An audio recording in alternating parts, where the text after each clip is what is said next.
السلام علیکم ورحمۃ اللہ وبرکاتہ۔ ان الحمد للہ نحمده ونستعینه ونستغفره ونعوذ باللہ من شرور انفسنا ومن سیئات اعمالنا، من يهده الله فلا مضل له ومن يضلله فلا هادي له، وأشهد أن لا إله إلا الله وحده لا شريك له، وأشهد أن محمدًا عبده ورسوله۔ اللهم صل على محمد وعلى آل محمد صلى الله عليه وسلم كما صليت على إبراهيم وعلى آل إبراهيم إنك حميد مجيد۔ اللهم بارك على محمد وعلى آل محمد صلى الله عليه وسلم كما باركت على إبراهيم وعلى آل إبراهيم إنك حميد مجيد۔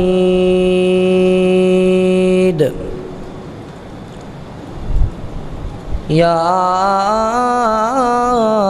أيها الذين آمنوا اتقوا الله حق تقاته ولا تموتن إلا وأنتم مسلمون۔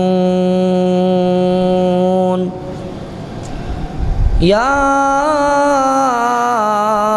أيها الناس اتقوا ربكم الذي خلقكم من نفس واحدة وخلق منها زوجها وبث منهما رجالا كثيرا ونساء، واتقوا الله الذي تساءلون به والأرحام إن الله كان عليكم رقيبا۔ يا أيها الذين آمنوا اتقوا الله وقولوا قولا سديدا يصلح لكم أعمالكم ويغفر لكم ذنوبكم، ومن يطع الله ورسوله فقد فاز فوزا عظيما۔ أما بعد فأعوذ بالله السميع العليم من الشيطان الرجيم، بسم الله الرحمن الرحيم۔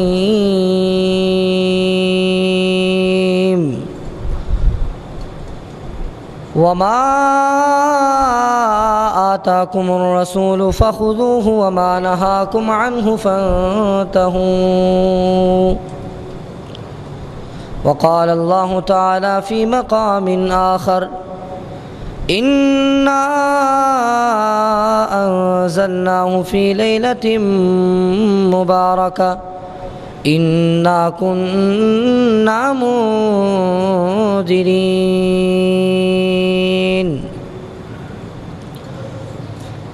سب قسم کی حمد و ثنا اللہ وحدہ لا شریک کے لیے ہیں، جو ہمارا خالق، مالک، رازق، ہر چیز پر قادر ہے، جو وہ چاہے کر سکتا ہے۔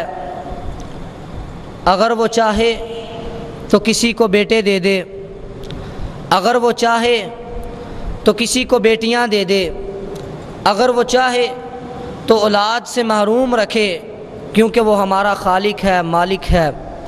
جو وہ چاہے کر سکتا ہے۔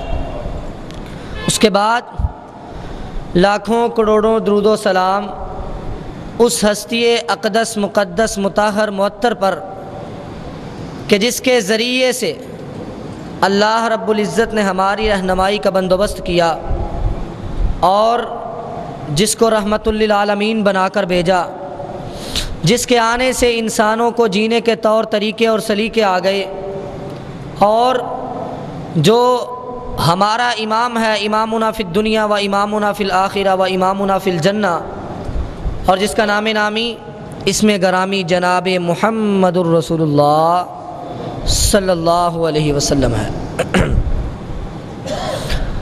حمد و ثنا کے بعد سامعین محترم، میں نے جو آپ کے سامنے آیت تلاوت کی ہے، وما آتاکم الرسول فخذوہ وما نہاکم عنہ فانتہوا، کہ جو رسول تمہیں دے دیں وہ لے لو، اور جس سے رسول منع کر دیں اس سے رک جاؤ۔ یہ بہت بڑا اصول ہے، اور جس نے اس اصول کو تھام لیا وہ کامیاب، وہ کامران ہو گیا۔ اور اس اصول کو تھامنے کے ساتھ انسان دین میں نئے نئے معاملات، بدعات اور ایجادات سے بھی بچ جاتا ہے، اور دین میں اضافوں سے بھی بچ جاتا ہے۔ انسان کے لیے اطاعت کا رستہ طے کرنا آسان ہو جاتا ہے، آسان ہو جاتا ہے۔ یہ اصول اطاعت کا اصول ہے کہ جو شریعت میں آیا ہے اسے لے لو۔ جو اس سے آگے بڑھنے کی کوشش کرے گا، جو کہے گا جی نہیں مجھے 5 نمازیں کافی نہیں، میں اس سے بھی زیادہ پڑھنا چاہتا ہوں، میں زیادہ ثواب حاصل کرنے کے لیے دن میں 6-7 نمازیں پڑھنا چاہتا ہوں، جو اس سے آگے بڑھے گا وہ گناہ گار ہے، وہ بدعتی ہے، اس کو کل قیامت کے دن حوض کوثر کا پانی نصیب نہیں ہوگا۔ تو پتہ چلا دین جتنا پہنچا ہے اس پر عمل کرنا ہے، اضافوں کی ضرورت نہیں۔ اس میں اضافے کرنے سے، نئی نئی ایجادات کرنے سے دین کو بگاڑا جا سکتا ہے، دین کی اصلاح نہیں ہو سکتی۔ دین وہی ہے جو نبی کائنات کی زبان سے نکلا ہے، دین وہی ہے جو آپ نے بیان کر دیا ہے، آپ نے فرما دیا ہے، وہی شریعت ہے، وہی قرآن اور حدیث ہے، اسی کو ہم نے ماننا ہے، ہم نے اس سے آگے بڑھنا نہیں ہے۔ بعض لوگ ہیں وہ پیچھے ہٹ جاتے ہیں، وہ 5 تو کیا 2 نمازیں بھی نہیں پڑھتے، یہ بھی غلط۔ بعض لوگ آگے بڑھ جاتے ہیں جو اضافے شروع کر دیتے ہیں، یہ بھی غلط۔ صحیح کون ہے؟ جو درمیانے راستے پہ کھڑا ہو جاتا ہے، جو شریعت نے کہا وہی کرنا ہے، جس سے روک دیا وہ نہیں کرنا، اپنی طرف سے اضافے کی کوئی ضرورت نہیں۔ یہ ہے اصل میں شریعت کا اصول۔ ہمارے ہاں آج 13 شعبان ہے، غالباً 13 شعبان ہے، اور کل پرسوں 15 شعبان کی جو رات ہے اس رات کو شب برات منائی جاتی ہے۔ دین کے اندر اضافوں کی صورت یہ بھی ہے کہ اپنی طرف سے راتوں کو عبادت کے لیے خاص کرنا، جس طرح کہ پیچھے معراج کی رات گزری، رجب کی پہلی رات، معراج کی رات، رجب کے کنڈے، اسی طرح اور جو عید میلاد النبی، بے شمار ایسی چیزیں ہیں جن کو عبادت کے لیے خاص کر دیا گیا ہے، اور یہ لوگ سمجھتے ہیں کہ بس ہم نے اس رات کو عبادت کر لی، یہ کفایت کر گئی، اب ہمیں پورا سال مسجد میں آنے کی ضرورت نہیں۔ ایک رات آئے مسجد میں، ساری رات نماز پڑھی، عبادت کی، بس یہ ہم بری ہو گئے، اب عبادت کی کوئی ضرورت نہیں۔ حضرات اللہ رب العزت نے انسان کو پیدا کیا، وما خلقت الجن والانس الا لیعبدون، انسان کے پیدا کرنے کا مقصد ہی عبادت ہے۔ مقصد انسان کا دنیا کے اندر یہ نہیں کہ میں نے کمانا ہے، میں نے کاروبار کرنا ہے، میں نے فلاں کام کرنا، مقصد عبادت ہے، زندگی کا مقصد عبادت ہے، اور عبادت ساری زندگی کے لیے ہے۔ زندگی کے جس لمحے میں، جس دن، جس رات آپ چاہیں عبادت کریں، کوئی دن جو شریعت نے خاص نہیں کیا وہ آپ خاص نہیں کر سکتے۔ آپ کہیں جی شعبان کی رات کو یہ ثواب ہوتا ہے، یہ ملتا ہے، وہ ملتا ہے، یہ شریعت سے ثابت نہیں۔ اور خاص کر کے عبادت کرنا 15 شعبان کی رات کو بالکل ناجائز ہے۔ بعض اوقات ایسی چیزیں ہوتی ہیں جو جائز ہوتی ہیں لیکن کسی اور وجہ سے، کسی خارجی امر کی وجہ سے ناجائز ہو جاتی ہیں۔ مثال کے طور پہ اذان دینا ایک جائز کام ہے، اذان پڑھنا نماز کے لیے ایک جائز کام ہے، لیکن اگر آپ جنازے کی نماز کے لیے، عید کی نماز کے لیے اذان دیں گے تو جائز ہوگا؟ نہیں، ناجائز ہو جائے گا۔ یہ کام جائز ہے لیکن ایک خارجی وجہ کی، خارجی توجیہ سے، خارجی امر سے یہ کام ناجائز ہو جائے گا۔ عبادت رات کو کرنا جائز ہے۔ کون کہتا ہے رات کو قیام نہیں کرنا چاہیے؟ قیام کرنا چاہیے۔ رات کا قیام تو اللہ کے نبی پر فرض تھا۔ وَمِنَ اللَّيْلِ فَتَهَجَّدْ بِهِ نَافِلَةً لَكَ، نبی علیہ الصلوۃ والسلام پر چھٹی نماز تہجد کی نماز بھی فرض تھی، امت کے لیے فرض نہیں تھی۔ تو رات کا قیام کرنا جائز ہے، بلکہ مستحب ہے، فضیلت ہے، لیکن شعبان کی رات کو خاص کر کے رات کا قیام کرنا ناجائز ہے، کیونکہ شعبان کے ساتھ خاص کر دیا گیا اور اللہ کے نبی نے واضح فرما دیا روزہ رکھنا جائز ہے، آپ رکھ سکتے ہیں، لیکن آپ نے فرمایا لا تختصوا لیلۃ الجمعۃ، جمعے کی رات کو خاص نہ کرو، جمعے کی رات کو بقیام قیام کے ساتھ جمعے کی رات کو خاص نہ کرو۔ کیوں؟ فرمایا جمعے کی رات کو خاص نہ کرو راتوں میں سے قیام کے لیے، اور جمعے کے دن کو خاص نہ کرو روزے کے لیے۔ یہ آپ نے منع کر دیا کیونکہ کوئی یہ نہ سمجھے کہ جمعے کے دن کی فضیلت ہے اس وجہ سے جمعے کے دن روزہ رکھنا چاہیے۔ جمعے کے دن کی بہت ساری فضیلت ہے۔ حدیث میں آقا علیہ الصلوۃ والسلام نے فرمایا ان ھذا یوم عید، یہ عید کا دن ہے، مسلمانوں کے لیے جمعے کا دن عید کا دن ہوتا ہے۔ اور آپ نے اسی طرح جمعے کے دن کے اور بھی بہت سارے فضائل ہیں۔ جمعے کے دن ایک دعا کی قبولیت کی گھڑی ہوتی ہے، لیکن ان فضائل کی وجہ سے جمعے کے دن روزہ رکھنا، جمعے کے دن کی فضیلت کو سامنے رکھتے ہوئے، جمعے کے دن کو افضل سمجھتے ہوئے روزہ رکھنا ناجائز ہے۔ جمعے کی رات کو خاص کر کے قیام کرنا، تہجد کی نماز پڑھنا ناجائز ہے، آپ نے اس سے منع کر دیا۔ بلکہ آپ نے تو اتنی سختی کی، ام سلمہ رضی اللہ تعالی عنہا کے گھر آئے، حضرت ام سلمہ رضی اللہ تعالی عنہا جو ام المومنین ہیں، نبی علیہ الصلوۃ والسلام کی بیوی ہیں، انہوں نے روزہ رکھا ہوا تھا جمعے کے دن۔ اللہ کے رسول نے پوچھا آپ نے روزہ رکھا ہے؟ کہنے لگی جی ہاں میں نے روزہ رکھا ہے۔ آپ نے پوچھا جمعرات کا روزہ رکھا تھا؟ ام المومنین نے کہا نہیں۔ کہا ہفتے کا روزہ رکھو گی؟ کہا نہیں۔ آپ نے فرمایا پھر آج بھی روزہ کھول دو۔ اکیلا جمعے کے دن خاص روزہ رکھنا یہ منع ہے، آپ نے اس سے منع کر دیا ہے۔ آپ کو بتانا چاہ رہا ہوں کہ روزہ جائز کام ہے، روزہ رکھنا جائز ہے، لیکن اگر روزے کو ایک دن کے ساتھ خاص کر کے جمعے کے دن خاص کر کے کہ جمعے کے دن کی فضیلت ہے، جمعے کے دن روزہ رکھنے سے زیادہ ثواب ہوگا، اگر اس نیت سے روزہ رکھو گے تو روزہ رکھنا ناجائز ہے۔ اسی طرح شعبان کی رات کو، 15 شعبان کو قیام کرنا، عبادت کرنا خاص شعبان کی رات کے ساتھ جو ہے اس کو سامنے رکھتے ہوئے، تو یہ بھی ناجائز ہے، کیونکہ اس کا شریعت میں کوئی وجود نہیں۔ اس رات کی فضیلت کا جتنی بھی احادیث بیان کی جاتی ہیں، ابن العربی احکام القرآن کے مصنف بہت بڑے محقق گزرے ہیں، اسی طرح مفسر شنقیطی رحمہ اللہ نے، انہوں نے بھی، اور بہت سارے محققین نے، علامہ سیوطی رحمہ اللہ نے، ابن حبان نے اور دیگر محدثین نے یہ بیان کیا ہے کہ جتنی بھی روایات شعبان کی رات کے بارے میں آتی ہیں، حدیثیں آتی ہیں، وہ ساری کی ساری ضعیف ہیں، بلکہ موضوع روایات ہیں، من گھڑت روایات ہیں۔ موضوع روایت ایسی روایت کو کہتے ہیں، ایسی حدیث کو کہتے ہیں کہ جس کو بندہ خود گھڑ لے۔ مثال کے طور پہ اللہ کی پناہ اس بات سے کہ کوئی بندہ ایک بات کرے، اپنی طرف سے ایک بات کرے، اپنی طرف سے ایک فضیلت بیان کرے اور کہے کہ یہ اللہ کے رسول نے فرمایا ہے، بات اپنی ہے، اپنی طرف سے بات گھڑ کے کہے یہ اللہ کے رسول نے فرمایا ہے، اسے کہتے ہیں من گڑت بات، موضوع حدیث یہ بالکل جھوٹی بات ہوتی ہے، اس کا رسول اللہ سے کوئی تعلق نہیں ہوتا۔ اس وجہ سے شعبان کی رات کے بارے میں جو حدیثیں آتی ہیں ان میں سے اکثر روایات موضوع اور من گڑت ہیں، جو لوگوں نے خود بنائی ہیں، جن کا رسول اللہ سے کوئی تعلق نہیں۔ سب سے پہلے ایک روایت بڑی مشہور بیان کی جاتی ہے شعبان کے بارے میں، سنن ترمذی میں روایت موجود ہے، اس میں الفاظ ہیں کہ اللہ کے رسول ایک رات حضرت عائشہ کے گھر میں آئے، لیٹے، ایک دفعہ حضرت عائشہ سو گئیں، اس کے بعد اللہ کے رسول دوبارہ دبے پاؤں اٹھے، آہستہ سے اٹھے اور آپ چلے گئے۔ پیچھے سے حضرت عائشہ کی آنکھ کھلی، دیکھا اللہ کے رسول بستر پر نہیں ہیں۔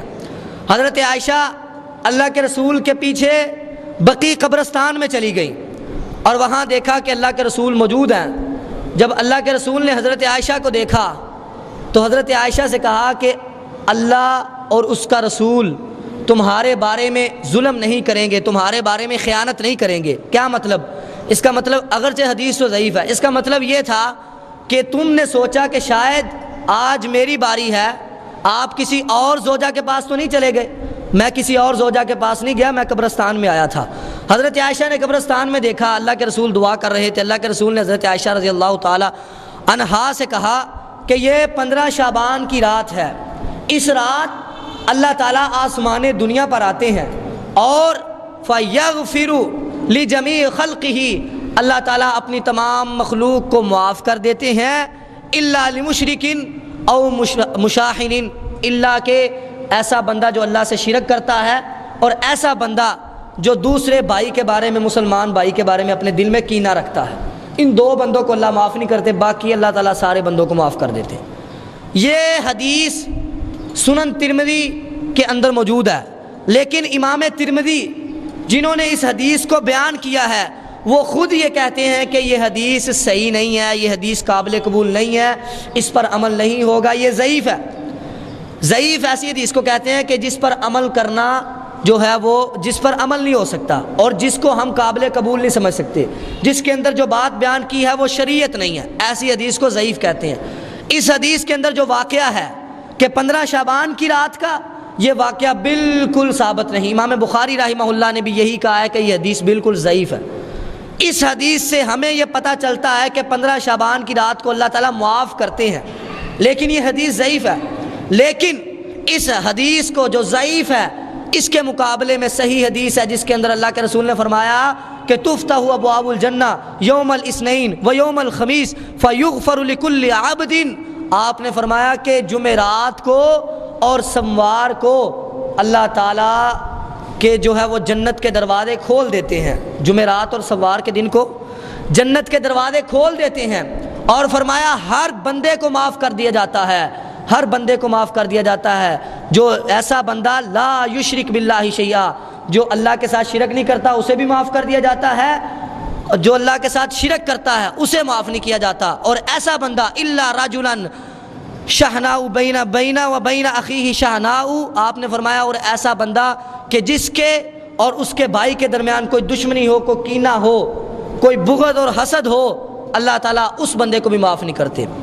دو مسلمان آپس میں کینہ رکھتے ہیں، آپس میں ایک دوسرے سے جھگڑا کر بیٹھے ہیں، آپ نے فرمایا اس بندے کو بھی اللہ تعالیٰ معاف نہیں کرتے۔ یہ معاملہ ہر سوموار اور ہر جمعرات کو ہوتا ہے کہ اللہ تعالیٰ مشرک اور کینہ رکھنے کے علاوہ تمام مسلمانوں کو معاف کر دیتے ہیں۔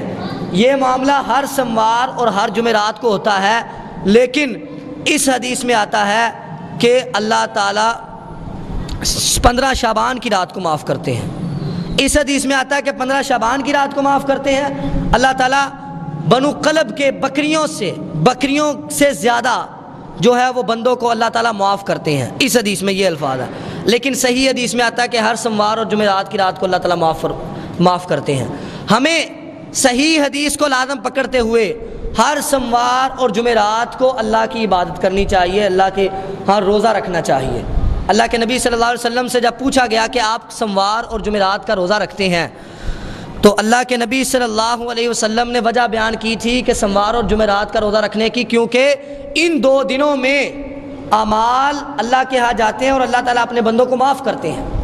ان دو دنوں کی فضیلت ہے۔ 15 شعبان کے ساتھ یہ خاص کرنا کہ اللہ تعالیٰ جھانکتا ہے، بڑی رحمت سے جھانکتا ہے اور جتنے بھی مسلمان ہیں ان کو معاف کر دیتا ہے۔ یہ حدیث بھی ضعیف ہے، اگرچہ بعض علماء نے اس حدیث کو صحیح کہا ہے، لیکن یہ حدیث بھی ضعیف ہے۔ علامہ البانی وغیرہ نے اسے صحیح کہا ہے، لیکن یہ حدیث بھی صحیح ہے۔ اس رات کی فضیلت کے بارے میں اللہ کے نبی صلی اللہ علیہ وسلم سے ایک اور جھوٹی روایت بیان کی جاتی ہے جس کا شریعت کے ساتھ کوئی تعلق نہیں۔ بیان کرنے والے بیان کرتے ہیں کہ حضرت علی رضی اللہ تعالیٰ عنہ نے فرمایا کہ میں نے رسول اللہ کو دیکھا، آپ نے شعبان کی رات 15 شعبان کی رات 14 رکعات پڑھی۔ 14 رکعتیں پڑھنے کے بعد اللہ کے رسول نے کچھ آیات تلاوت کی اور آپ نے فرمایا جس بندے نے ایسے کیا، 15 شعبان کی رات کو ایسے کیا، اس بندے کو 20 مقبول حجوں کا ثواب ملتا ہے اور 20 مقبول روزوں کا ثواب ملتا ہے۔ یہ حدیث من گڑت ہے، موضوع ہے، خود ساختہ ہے، خود وضع کی گئی ہے، اس کا اللہ کے رسول کے ساتھ کوئی تعلق نہیں ہے۔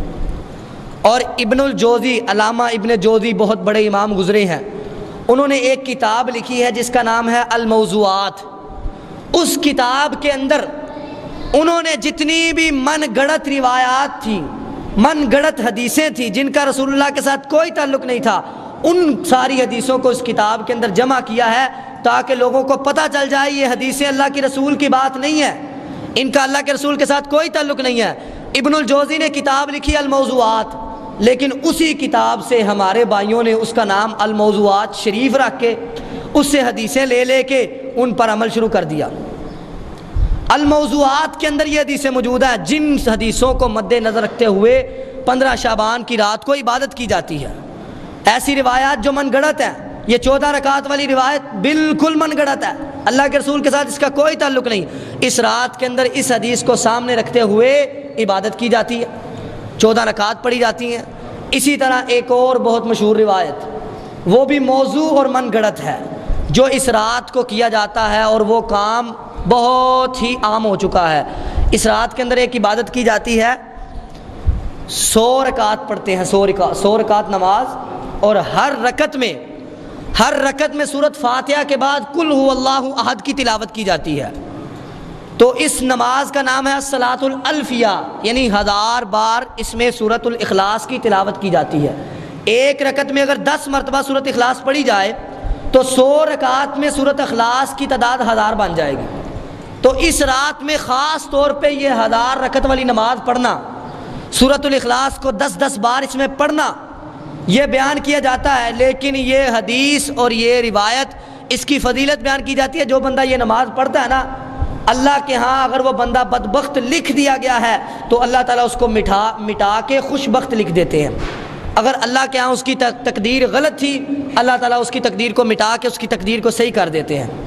یہ اس رات میں اس عبادت کی فضیلت بیان کی جاتی ہے، لیکن اس حدیث کا رسول اللہ سے کوئی تعلق نہیں ہے، یہ من گڑت روایت ہے۔ اور جو بندہ یہ عبادت کرتا ہے وہ گناہ گار ہے اور وہ بدعت کا ارتکاب کرتا ہے، وہ بدعت کو جو ہے وہ اسلام میں رائج کرتا ہے۔ اور اللہ کے رسول نے فرمایا ہے من احدث فی امرنا ھذا ما لیس منہ فہو رد، اور من عمل عملا لیس علیہ امرنا فہو رد، جس نے دین کے اندر ایسا معاملہ ایجاد کر دیا یا جس نے دین کے اندر ایسے معاملے پر عمل کیا جس پر ہماری مہر نہیں، جس پر ہمارا حکم نہیں، وہ بندہ بھی مردود ہے، اس کا عمل بھی مردود ہے، نہ اس کا عمل قبول ہوگا نہ وہ بندہ شریعت کو قابل قبول ہے۔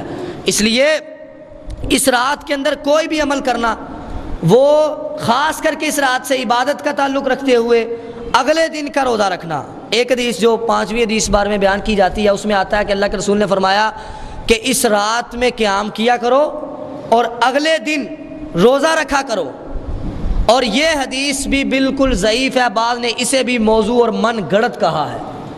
تو پتہ چلتا ہے یہ جو عبادات اس رات کے ساتھ خاص کی جاتی ہیں، ان کا اسلام کے ساتھ کوئی تعلق نہیں۔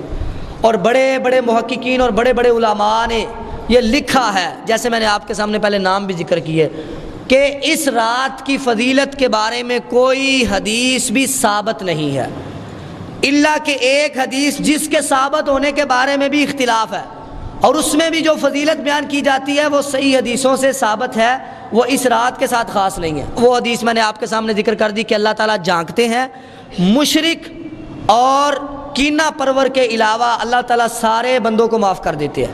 لیکن یہی فضیلت صحیح حدیث سے ثابت ہے کہ ہر سوموار اور ہر جمعرات کی رات کو اللہ تعالیٰ مشرک اور کینہ پرور کے علاوہ سب کو معاف کر دیتے ہیں۔ جب صحیح حدیث میں آ گیا، ہمیں 15 شعبان والی جو ضعیف حدیث ہے اس پر عمل کرنے کی کوئی ضرورت نہیں، اس رات کو خاص کر کے عمل کرنے کی ہمیں کوئی ضرورت نہیں۔ 15 شعبان کی رات کو قیام کرنے والوں کی 3 قسمیں ہو سکتی ہیں۔ پہلا تو وہ بندہ جو ہر روز رات تہجد کی نماز پڑھتا ہے، اگر وہ 15 شعبان کی رات کو بھی تہجد کی نماز پڑھے گا تو اس کے لیے کوئی حرج نہیں ہے، کیونکہ وہ روز پڑھتا ہے، اس دن بھی پڑھے گا، کوئی مسئلہ نہیں ہے۔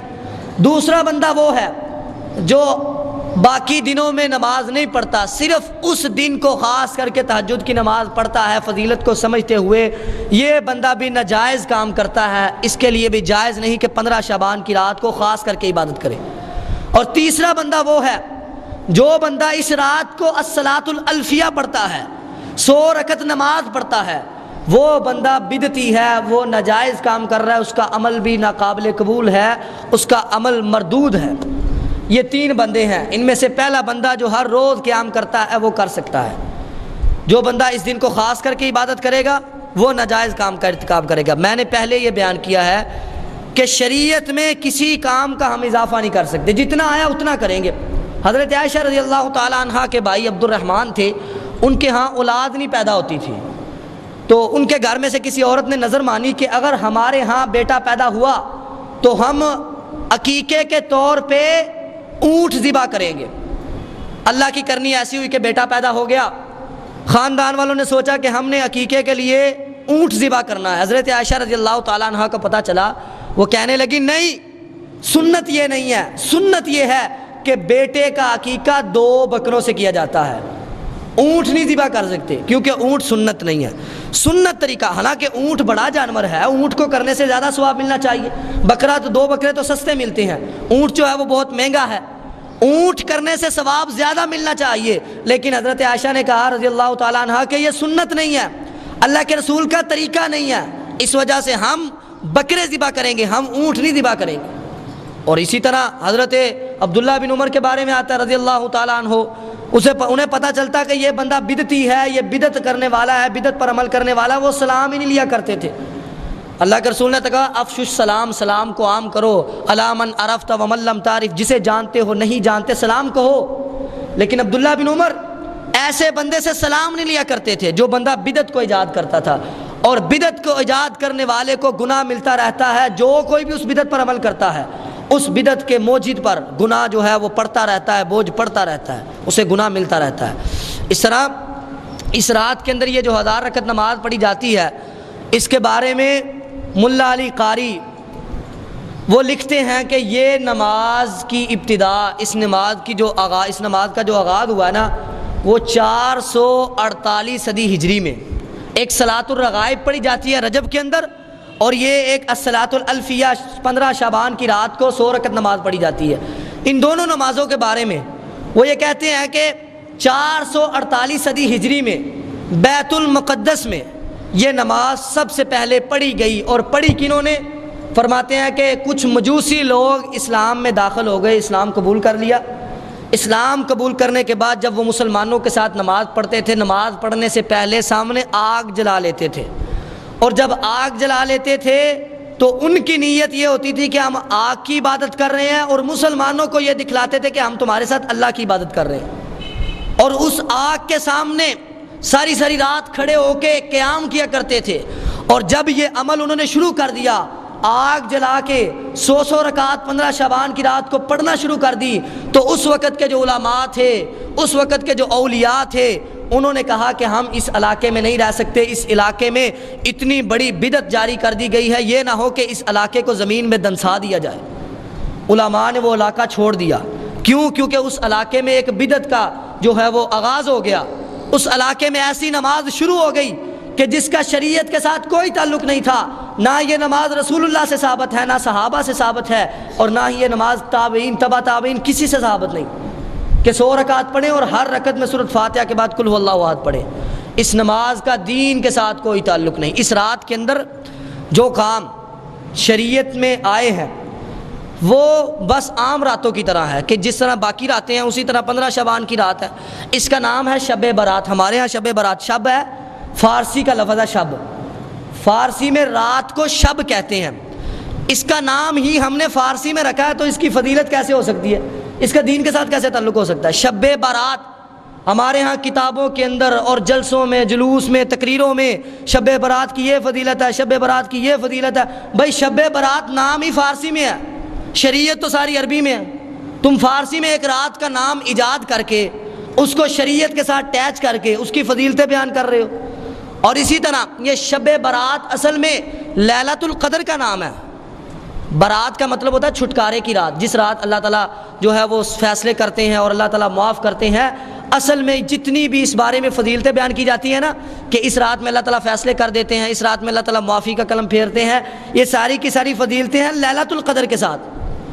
قرآن پاک میں اللہ رب العزت نے فرمایا انا انزلناہ فی لیلۃ مبارکہ، اللہ رب العزت نے قرآن کو مبارک رات میں ذکر کیا، مبارک رات میں نازل کیا۔ اور بعض لوگ کہتے ہیں کہ مبارک رات سے مراد شعبان کی 15 شعبان کی رات ہے، لیکن اس سے پتہ چلتا ہے کہ اللہ تعالیٰ نے 15 شعبان کی رات کو قرآن مجید نازل نہیں کیا۔ بچے کو پتہ ہے کہ اللہ رب العزت نے قرآن پاک کا جو نزول، قرآن پاک کو جو آسمان دنیا پر بیک وقت نازل کیا وہ 15 شعبان کی رات نہیں تھی۔ انا انزلناہ فی لیلۃ القدر، وہ لیلۃ القدر کی رات تھی۔ اللہ رب العزت نے قرآن کو نازل کیا ہے لیلۃ القدر میں، اور لیلۃ القدر ہی حقیقت میں شب برات ہے۔ اسی رات اللہ تعالیٰ فیصلہ کرتے ہیں، اسی رات سب کچھ ہوتا ہے۔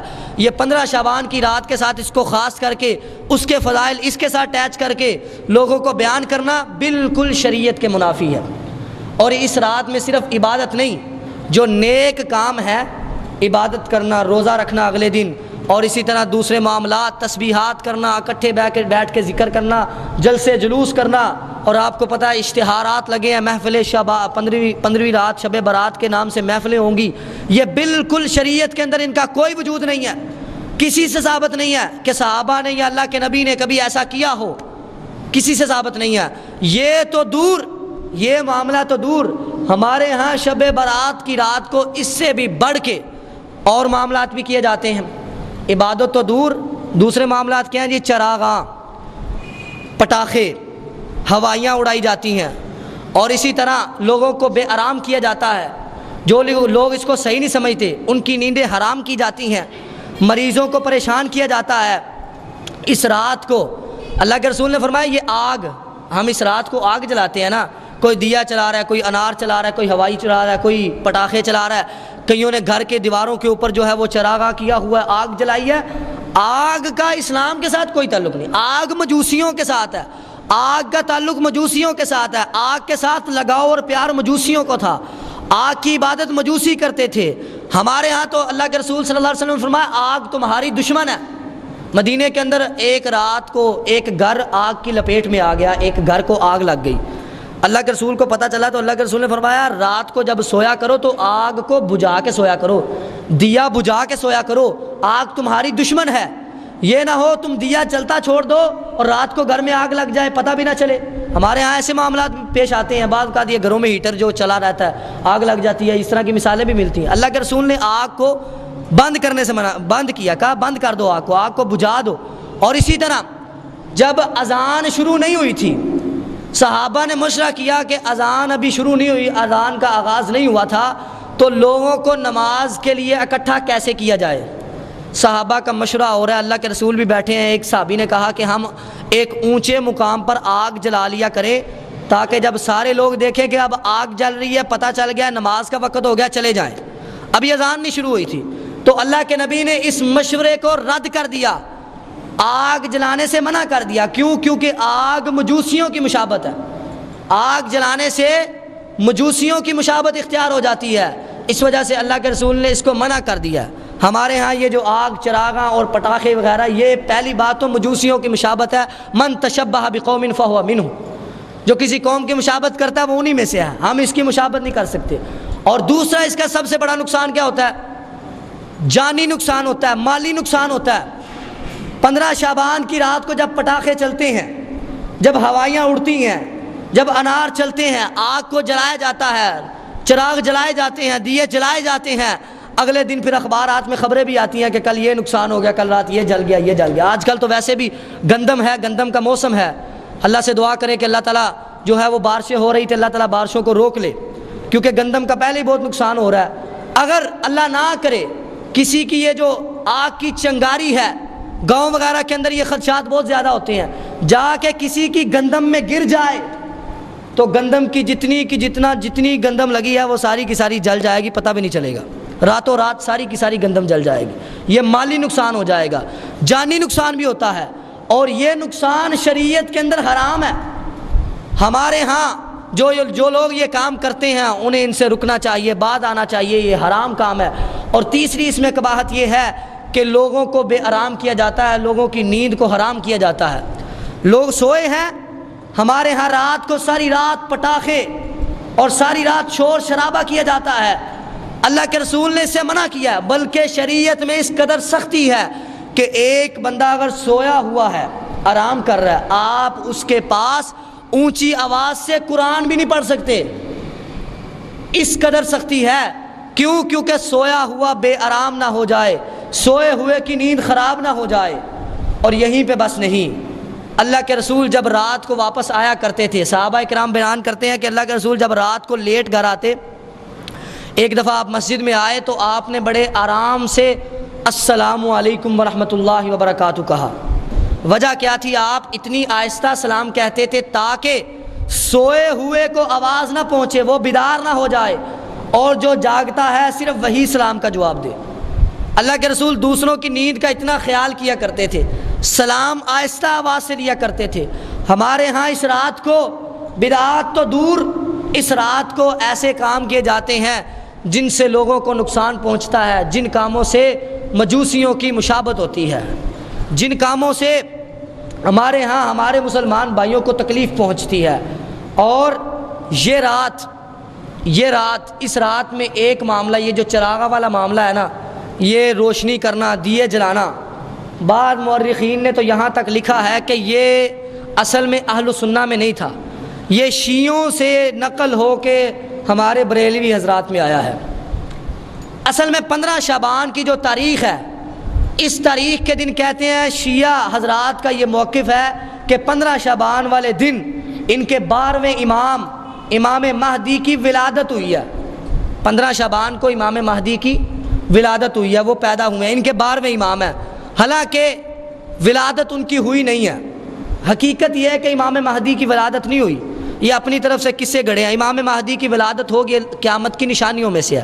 اللہ کے رسول نے فرمایا کہ میرے خاندان میں سے ایک شخص آئے گا جس کا نام میرے جیسا ہوگا اور وہ مہدی ہوگا، اور اللہ کے رسول نے ان کے بارے میں پیشین گوئی کی ہے۔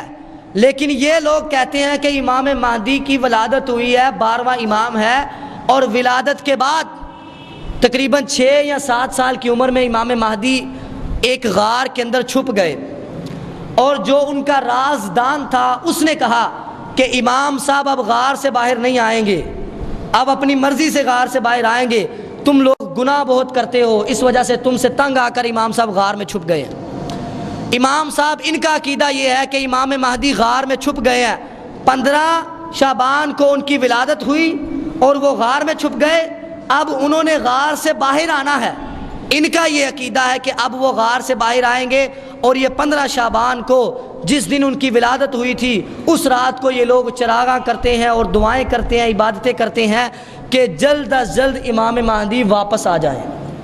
ان کا یہ عقیدہ ہے کہ امام مہدی آئیں گے، ہمارے ساتھ ملیں گے، اور تمام لوگوں کے ساتھ مقابلہ کر کے، جنگ کر کے ان کو شکست دیں گے، ہمارا ساتھ دیں گے۔ یہ شیعوں کا عقیدہ ہے، حالانکہ یہ قصے گڑے ہوئے ہیں، حتیٰ کہ اس قدر کہ جس غار کا ذکر کیا جاتا ہے غالباً وہ عراق میں موجود ہے۔ شیعہ اس غار کے پاس آج بھی جاتے ہیں اور وہاں جا کے غار کے سامنے کھڑے ہو کے آوازیں دیتے ہیں، امام صاحب کو باہر بلاتے ہیں کہ امام صاحب آ جائیں، اب آ جائیں، ہمارا زوال آ گیا، اب آ کے ہمیں بچا لے۔ یہ آج بھی وہاں چل رہا ہے، اور 15 شعبان کو یہ لوگ چراغاں کر کے امام مہدی کو بلاتے ہیں کہ ہمارا امام آئے گا تو ہم جو ہیں وہ کامیاب ہو جائیں گے، ہمیں فتح مل جائے گی، دوسرے لوگ ذلیل ہو جائیں گے۔ اس طرح کے عقائد ان کے ہیں، ان سے نقل ہو کے چراغاں، ان سے نقل ہو گئے، ہمارے جو بعض حضرات ہیں ہمارے بھائیاں ان میں آ گیا، انہوں نے یہ کام شروع کر دیا۔ حالانکہ پیچھے چلے جائیں تو یہ معاملہ کچھ بھی نہیں تھا، کچھ بھی نہیں منایا جاتا تھا، اتنی سختی نہیں تھی، محض تھوڑی بہت عبادت کا تعلق تھا، کچھ لوگ عبادت کرتے تھے، لیکن آہستہ آہستہ بدعت اتنی بڑی کہ بدعت کو روکنا بہت مشکل ہے۔